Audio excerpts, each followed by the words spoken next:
get your head around. Whereas there are other demonstrations around the world that we give a lot less attention to. So the closer it is to having implications for us, particularly in the West, the more coverage we give it in the media. So obviously demonstrations are not covered equally. They're as much part of the fabric of our everyday political life as everything else in the news. I think Saxit, you were trying to come in there as well.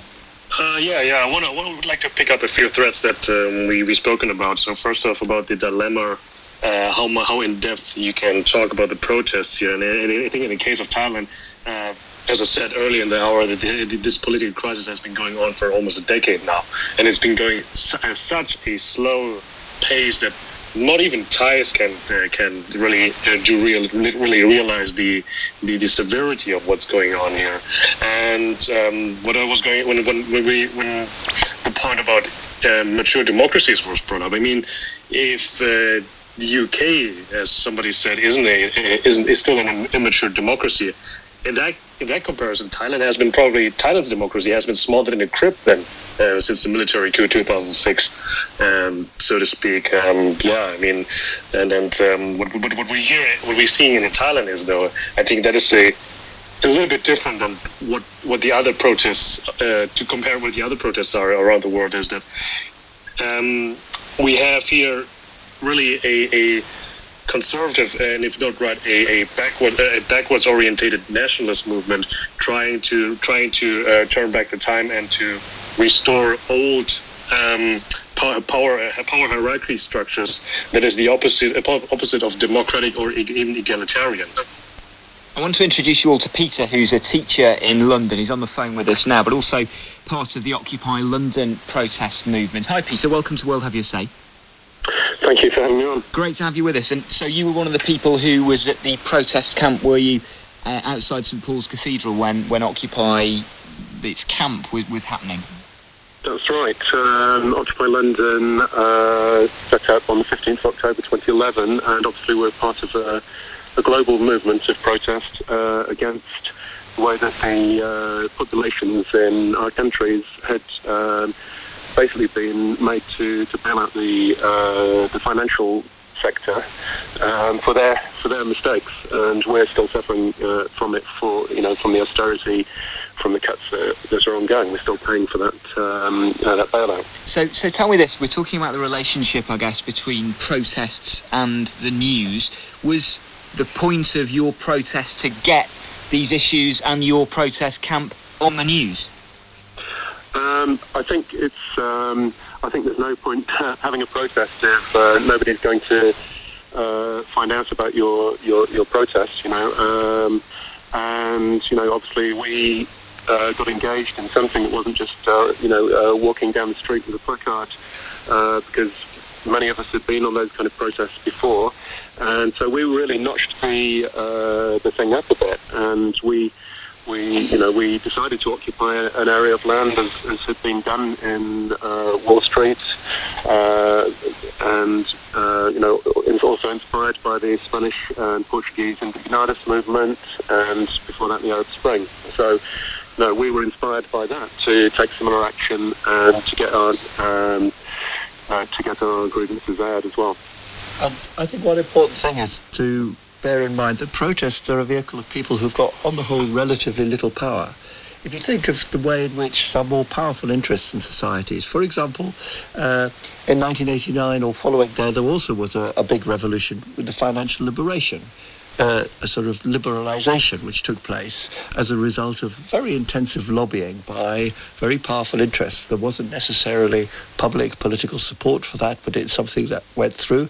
Now, there are pros and cons of it, which one can debate, but the point is that the people who brought about that had influence. They didn't need to protest. It's a different take, isn't it, to earlier, because we heard one guest earlier on talk about protesters often being middle-class people who are being reported on by middle-class people who are journalists, and that's why they get into the news in the first place. But that's often the case. I mean, often the protests are led by middle class, but they're the people in the middle, not the people with the most influence. And often in social change that takes place, the people who are in the middle are often the ones who feel the confidence to take action and rebel sometimes. Can I make a quick comment? You can, Nirvana, go on.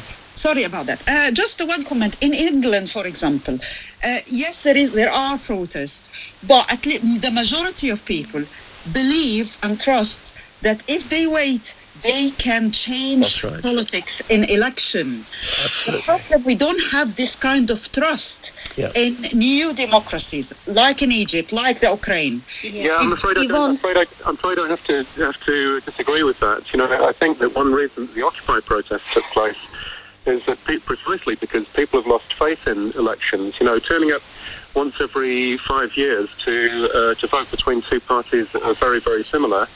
And both very close to the financial industry, by the way. Peter, but you have to agree that police would never kill you or any of your colleagues protesting near St. Paul's, like they did today in Kiev. Or the military in other countries. Or the military in other countries. And that's what, to develop on what Yvonne was saying.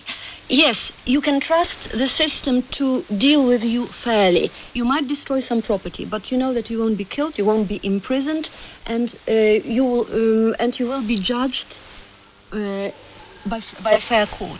So it's the potential for extreme events happening, which is what we can see, what we can hear in the background. Just to explain, Peter, hang on a sec, just to explain, we're hearing again the sounds from Kiev this evening. I'm reading that from BBC Monitoring that several tents pitched by anti-government protesters in central Independence Square in Kiev have been set on fire as law enforcers equipped with firearms are circling the square in an apparent bid to clear the protesters from it. And BBC Monitoring, that's the bit of the BBC that looks at news media around the world, are saying that the private 5 Canal and News 24 TV channels are showing the events in Maidan live. And I wanted to say that Titus made a very good point about powerless people getting power by the means of protest or being heard.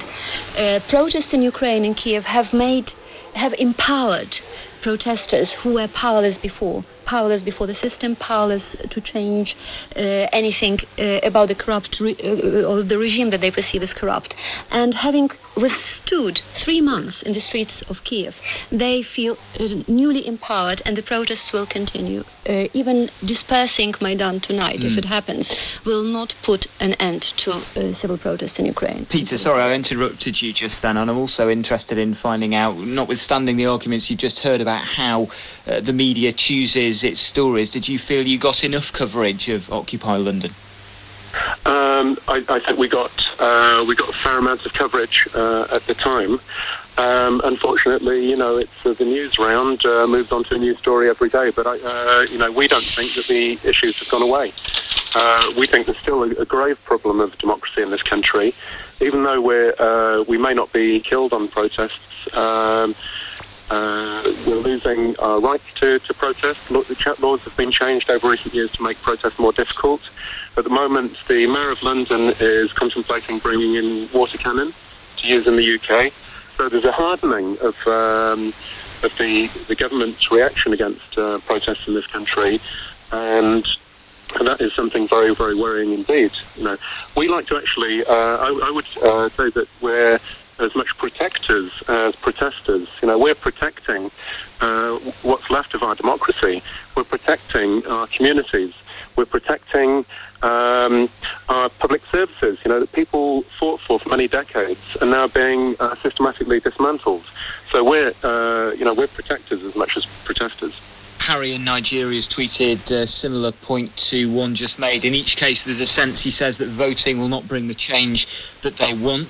Tollett has been in touch from Uganda as well to say protests are bad, but it appears it's the language that most governments hear. In my country, Uganda, if the people don't protest, the government keeps a deaf ear to many pressing issues. But in many of these examples, Titus, protests happen, but then nothing happens as a consequence. I mean, again, I think it's up to the skill of the protesters. I mean, as Peter said, that if this story goes off the news, you've got to find a new tactic to keep it up there, because he's quite right to say that the issue hasn't gone away. In some cases, I was going back to the whole financial restructuring, and if you look at, you know, who's winning in that particular battle, it clearly isn't the Occupy movement. And I think there is an issue there about this developing the skills to keep changing and reframing how you take things on. I mean, I think that's where, again, the end of the Soviet Union was very interesting. The different protest tactics people used. In Hungary there was the picnic at Sopron, I don't know whether you know, but very imaginative tactics that people used. The lights, the candlelight vigils and lights. And what I'm seeing at the moment as we wrap up this edition of World Have Your Say, we've been talking about protests. You're hearing the sounds in Kiev, Ukraine, as we approach 9 in the evening there. I'm seeing on the live feed, we've tweeted from the World Have Your Say Twitter account, flames around that protest site in central Kiev, riot police, Ukrainian flags, and I think I can see a water cannon there as well. Keep following the BBC through the next hours as we continue to tell the story of what's happening in Kiev. Thanks to all our guests on World Have Your Say. Freedom 2014 on the BBC World Service. I'm Natalio Cosoy. I will take you on a journey through the music I grew up with in Argentina. The music that helped me learn about freedom. The music that makes up my freedom playlist. Freedom Songs, part of the Freedom 2014 season. Continues today on the BBC World Service.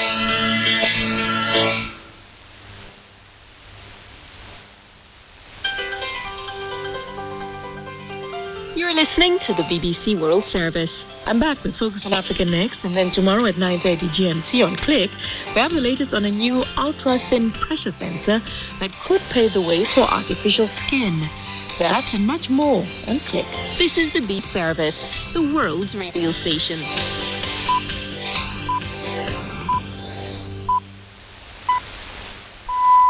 BBC World Service at 19 hours GMT. I'm Audrey Brown in London with Focus on Africa. Finger pointing in South Sudan as fighting breaks out in Malakal. So what will stop it? We are continuing with the peace talks. Despite all this, but we have reported this to the special envoys that this is the outcome of their failure to set up a monitoring mechanism. The UN Refugee Agency is worried about the fate of a group of Ivorians forcibly repatriated from neighboring Liberia. We fear for the worst, because if these allegations are taken seriously, who knows? Colleagues have already been in touch with the authorities on the Côte d'Ivoire side, so we must ensure that their rights are respected. In Sierra Leone, heads roll at the electricity parastatal, but everyone's in the dark as to why just there, when other sectors are equally troubled. That's all on the BBC Tonight in Focus. First, the world news. BBC News with Neil Nunes. Ukrainian police have begun storming the main anti-government protest camp in the capital Kiev after the authorities issued an ultimatum for demonstrators to leave. At least 9 people, including 2 policemen, have been killed today. Demonstrators have been demanding the resignation of President Viktor Yanukovych for months. Foreign governments, including the US and Germany, have appealed for restraint. Our Europe editor Paul Henley has the latest. With patches of flames and fireworks lighting up Independence Square in Kiev, police are using water cannon on protesters, some of whom have occupied the square for months now. The authorities issued a final ultimatum on loudspeakers before starting their advance. Big crowds of demonstrators are trying to hold their ground behind piles of burning tyres, throwing stones and petrol bombs at the armed officers. There's a constant roar of shouts, sirens, and the occasional explosion. It isn't clear how many more people have been hurt after the 9 confirmed deaths earlier today. Large rival crowds of pro- and anti-government protesters are marching through the capital of Venezuela, Caracas. Leopoldo Lopez, an opposition leader wanted on charges of inciting violence, has handed himself